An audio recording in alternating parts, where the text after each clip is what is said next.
안녕하세요. 반갑습니다. 중앙대학교 병원 비뇨의학과 김태현 교수입니다.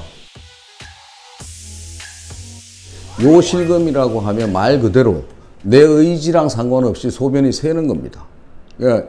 이 소변이 샌다는 사실 자체가 생명유지 이런 거랑은 상관이 없지만 사실 한 개인으로 봐서는 정서적, 사회적, 육체적 얼마나 고통이 많이 따르고 굉장히 불편한 증상이겠죠. 요실금은 일시적으로 생기는 요실금이 있을 수 있고요. 또 하나는 만성적으로, 지속적으로 가는 요실금이 있을 수 있겠죠. 일시적인 요실금은 사실 우리가 어떤 계기가 생겨서 그 치료를 하고 나면 괜찮아지는 거죠. 예를 들어 수술하고 나신 분들이 이제 선망이 오시거나 어떤 약물이나 이런 것 때문에 오는 경우, 또 하나는 감염, 흔히 말하는 여성분들한테 오줌 소태나 이런 염증이 왔을 때도 그 일시적으로 요실금이 있을 수 있습니다. 그런 경우는 치료를 하고 나면 다 정상적으로 회복이 되겠죠. 우리가 오늘 사실 취급하고자 하는 것은 만성 요실금인데 세 가지 정도로 크게 나눕니다. 복압성 요실금, 말 그대로 배에 힘이 들어가는 상황에서 오줌이 새는 거겠죠.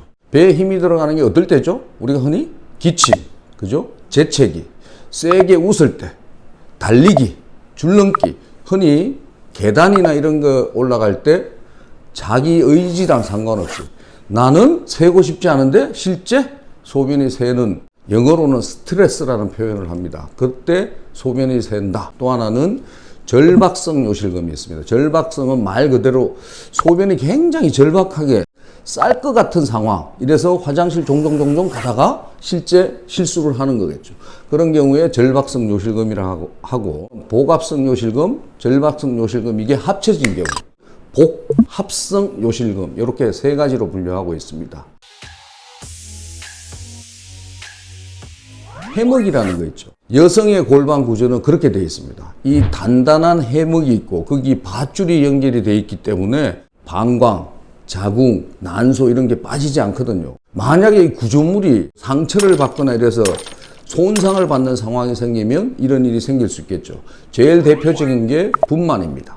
분만 중에서도 난산, 분만 횟수 이런 게 있겠고, 또 인간은 중력의 영향을 받기 때문에 비만 이 자체도 있습니다. 또 하나는 변비, 대변 보는 게 너무 힘들어서 항상 힘주거나 이럴 때, 골반 쪽에 어떤 수술, 그죠? 뭐 자궁경부암이나 이런 것 때문에 수술을 하거나, 그 다음에 난소암이나 이런 것 때문에 방사선 치료를 하거나 이런 등의 원인이 있겠죠. 또 하나 중요한 게 폐경입니다. 이 폐경 자체가 여성들 그 골반 근육들을 굉장히 약화시키기 때문에 그것도 하는 원인이 되죠. 아주 힘든 일을 많이 한, 노동을 많이 하신 분들도 꽤 많이 오기 때문에 결국 이거는 나이랑 다 관련이 있다고 볼 수밖에 없죠. 분만도 나이고 폐경도 나이고 어떤 산부인과적인 수술 이런 것도 다 대부분 나이 들어서 오는 거고, 제가 말씀드린 원인하고 다 연계가 돼서 이렇게 가는 복압성 요실금의 원인이라고 말씀드릴 수 있겠습니다. 남성에서도 요즘은 수술이나 이런 거 관련 때문에 한 3%의 남성에서는 있다고 조사를 하였습니다. 이제 의사 환자 간에 제일 중요한 건 사실은 대화입니다. 대화. 그게 이제 우리 의학적으로는 병력 청취 이런 얘기를 하는데, 소변이 어떨 때 셉니까?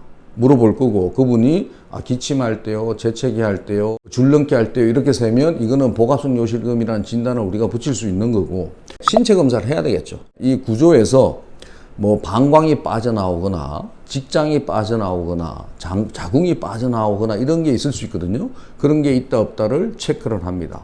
또 하나는 소변을 잘 보는가를 확인해야 되기 때문에 잔뇨 검사라는 거 있어요. 우리가 이제 흔히 환자분들한테 말하면 저는 당뇨는 없어요 이러는데, 당뇨가 아니고 잔뇨.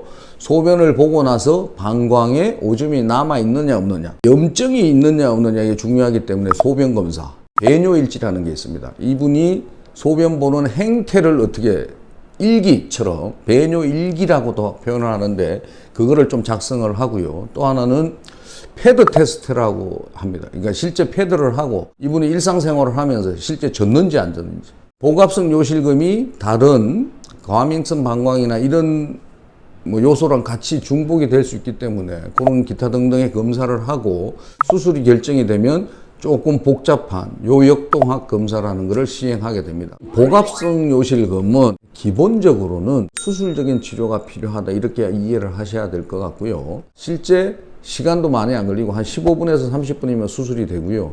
성공률도 95% 이상이고 특별히 위험할 건 없기 때문에 의사랑 충분히 상의해서 좋은 결정을 내리면 그 이후의 삶의 질은 훨씬 좋아질 수 있다고 생각합니다. 증상이 심하지 않은 경우는 행동치료나 약물치료를 할 수 있습니다.